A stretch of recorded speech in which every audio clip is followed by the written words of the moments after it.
Oh god, that face! It's hideous! Here, James, have a Snickers, because you look like a sad Waluigi when you're hungry. Better? Ah, that glow up.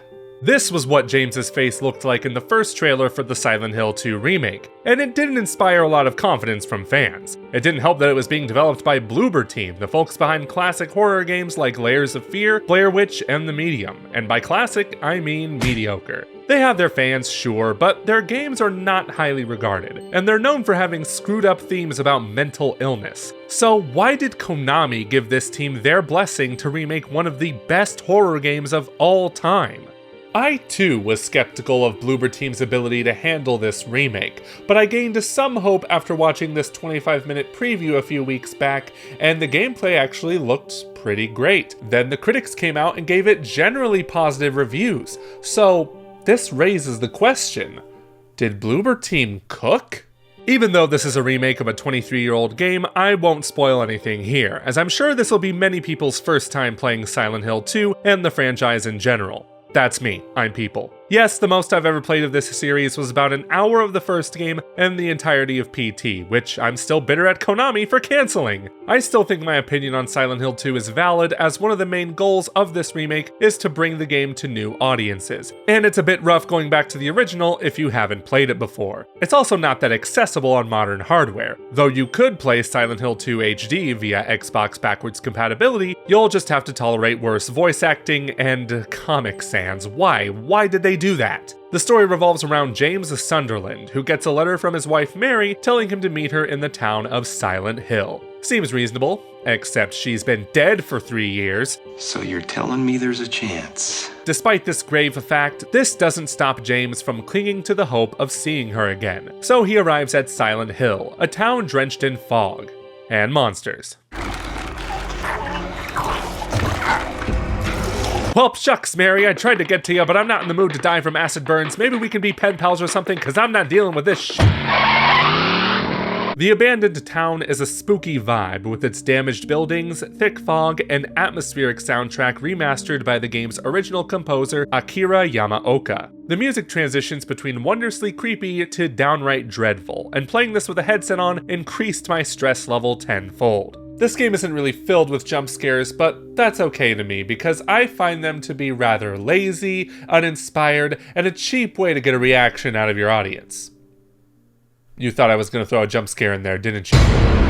I'll be honest, this game starts off a bit slow and repetitive. Here you go through buildings finding different notes that lead you to objects of interest, which is fine, only you'll occasionally be interrupted by the same type of enemy with only a slab of wood as your weapon. Looking back on this, it's not a bad section at all. This was just my first time playing Silent Hill 2, so I was slowly learning what this game was all about, and it started me off light with one weapon and one type of enemy. Things really started amping up for me once I got the pistol and walked into the Otherworld, a hellish dimension where everything looks and feels like a Nine Inch Nails music video. What I love about this game is how it takes you on a journey of horrific proportions. The further you go, the more it feels like you're descending into hell itself, even though that's not literally what's happening. At first, the Otherworld changes the appearance of places you've already been, but then it morphs into areas that clearly haven't been constructed by human hands. No matter which realm you're in though, it's going to be a maze, be it the streets of Silent Hill or any of the buildings. Thankfully, our boy James does a great job at marking points of interest, unlocked doors, and alternate pathways. Wow, for someone trapped in buildings with monsters, he's really well organized.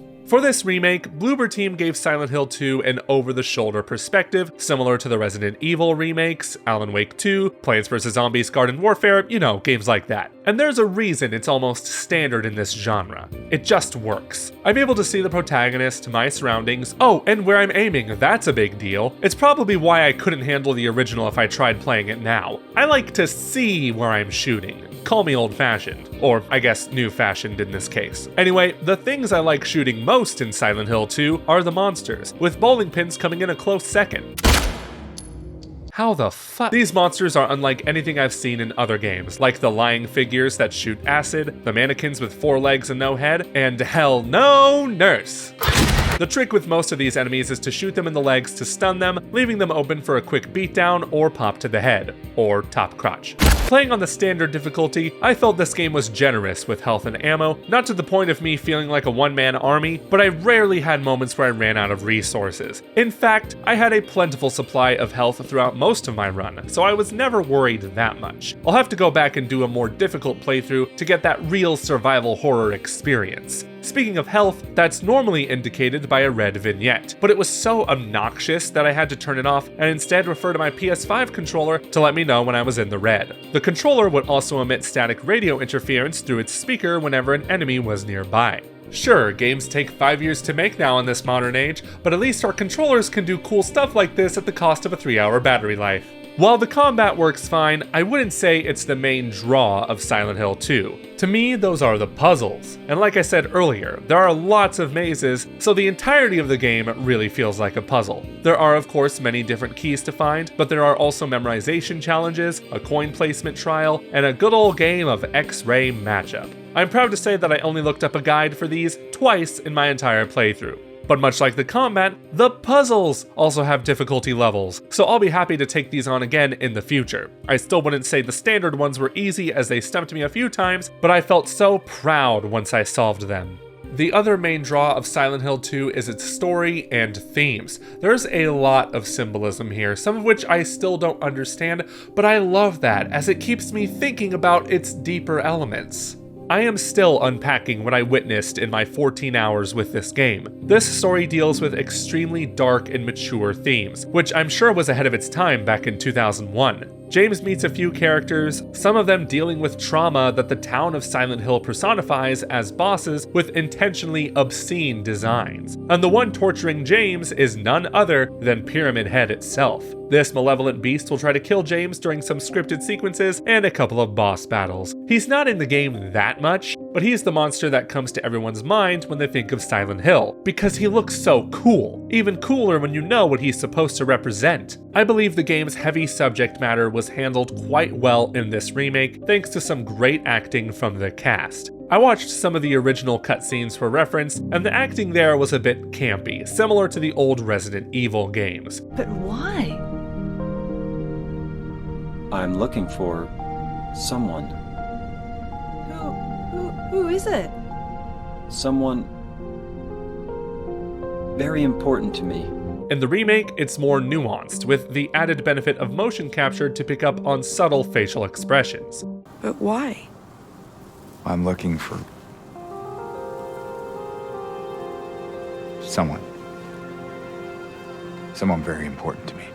While I still think there's value to be had in the original cutscenes, I love how the modern ones feel more grounded in reality, especially given the story's dark themes. That's not to say it doesn't get silly at times, especially with those different endings. If you don't know what they are, oh man, good luck trying to guess. You really can't. They're insane. Silent Hill 2 is a game I loved the more I kept playing. And once I rolled the credits, I couldn't stop thinking about its story, the setting, the atmosphere, all of it. While I can't compare it to the original since I never played it, I think I understand why this game has so many fans. I could easily see myself replaying this like I do Resident Evil games, just to revisit these hellish places, get the different endings, and maybe unlock some things I missed the first time. Like this decorative box, I don't understand it. Dare I say, I'm now excited for the future of Silent Hill. We already know there's a new mainline game coming, as well as a spin-off. But I'm dying for more Silent Hill right now, so tell me, what game should I play next? The first one? The third one? Maybe the Wii game with all the ice?